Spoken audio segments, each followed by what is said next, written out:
Bonjour Jean-Pierre. Alors vous êtes ici parce que vous êtes donc le directeur de la Cité européenne de la culture et du tourisme durable. Bon, un bien beau programme, mais qui est intéressant dans son intitulé, puisqu'il allie la culture, donc le patrimoine, le vivre ensemble, au tourisme durable. C'est-à-dire qu'il y a une notion de l'homme dans son environnement et d'harmonie. Alors, vous allez m'expliquer ça et surtout, vous allez m'expliquer votre engagement européen, parce que si vous avez eu cette idée, c'est que vous êtes un Européen convaincu. Oui, complètement. Alors, si vous voulez, le développement durable ne peut exister que s'il prend en compte la valorisation du patrimoine qui constitue un élément essentiel de ce mode de développement. Et en fait, à l'heure actuelle, souvent, on parle d'économie, on parle d'environnement.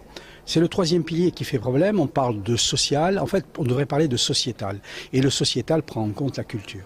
Alors, pourquoi je me suis engagé? D'abord, pour essayer de faire passer ce concept de l'état gazeux à l'état concret. Et de créer un peu le couteau suisse du tourisme durable. Européenne, bien sûr, parce que, à l'évidence, on ne peut pas imaginer, dans ce monde mondialisé, dans ces sociétés qui sont en interrelation, qui sont en système, en véritable système, un développement qui ne prenne pas en compte l'échelle européenne. Mais l'échelle européenne, non pas simplement sur le plan économique, mais aussi sur le plan culturel. Et donc, une Europe non pas isolée, non pas un îlot de prospérité dans le monde qui susciterait la convoitise, mais au contraire, un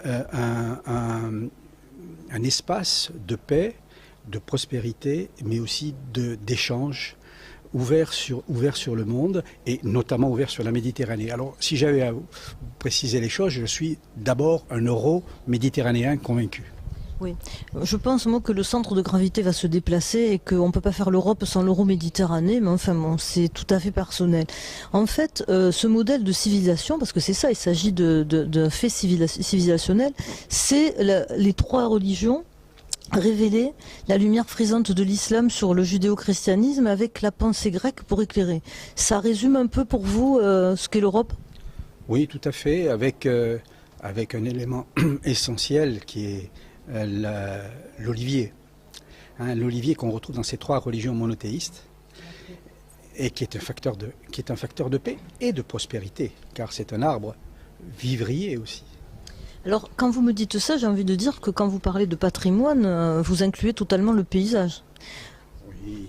Le patrimoine, il est à la fois matériel et immatériel. La Cité européenne de la culture et du tourisme durable, qui a deux objectifs, la connaissance et l'accompagnement, travaille beaucoup sur l'importance du patrimoine immatériel.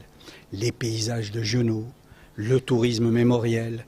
Donc, ce sont des éléments essentiels qui relie les hommes, mais aussi est à la fois un élément d'unité, mais aussi de diversité et de complémentarité. On en a beaucoup parlé ce matin.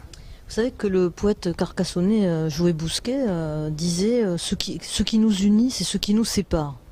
Je pense que c'est quelque chose qui peut tout à fait donner l'idée de la biodiversité des cultures, qui est quelque chose qui doit être... Qu'est-ce que vous pensez par exemple en tant que Corse de la langue? Est-ce que vous pensez qu'elle doit être préservée?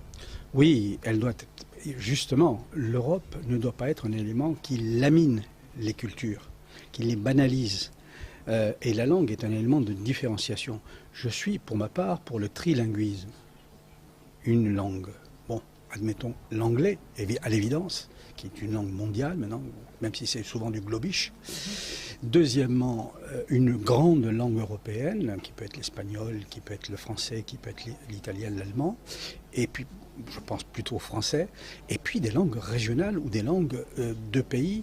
Et il est évident que le corse fait partie de ces langues essentielles, parce que c'est une richesse, Et lorsqu'on parle une langue, lorsqu'on parle deux langues, après, on peut aller beaucoup plus loin. Moi, je veux dire, quand on est des polyglottes, en fait, le plus difficile, c'est la deuxième langue. Je suis tout à fait d'accord avec vous, quand on est bilingue, tout se simplifie, c'est vrai. Ce modèle Odyssea, donc l'idée de faire du port le prescripteur du haut pays, le prescripteur de l'intérieur des terres, ça vous parle? C'est évident. Bon, d'abord, en tant que Corse, hein, la mare et monte, le littoral et l'intérieur. Mais le port, c'est une porte. C'est une porte vers l'intérieur.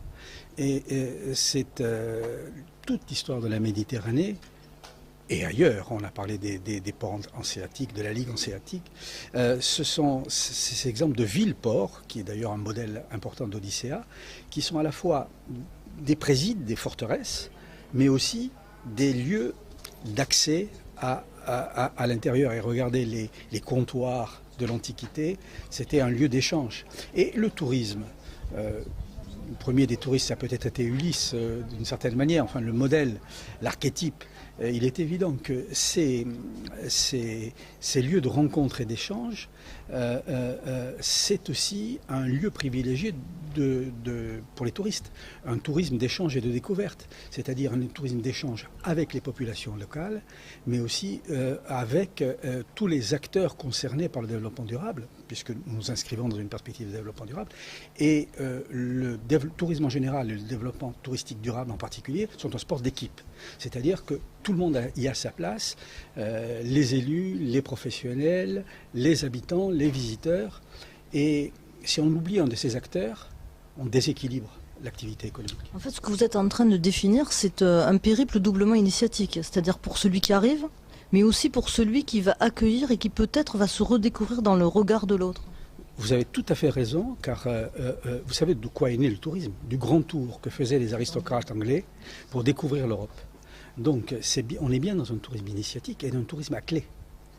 On donne les clés de découverte des territoires. Écoutez, je trouve que c'est une très jolie métaphore, je vous remercie beaucoup.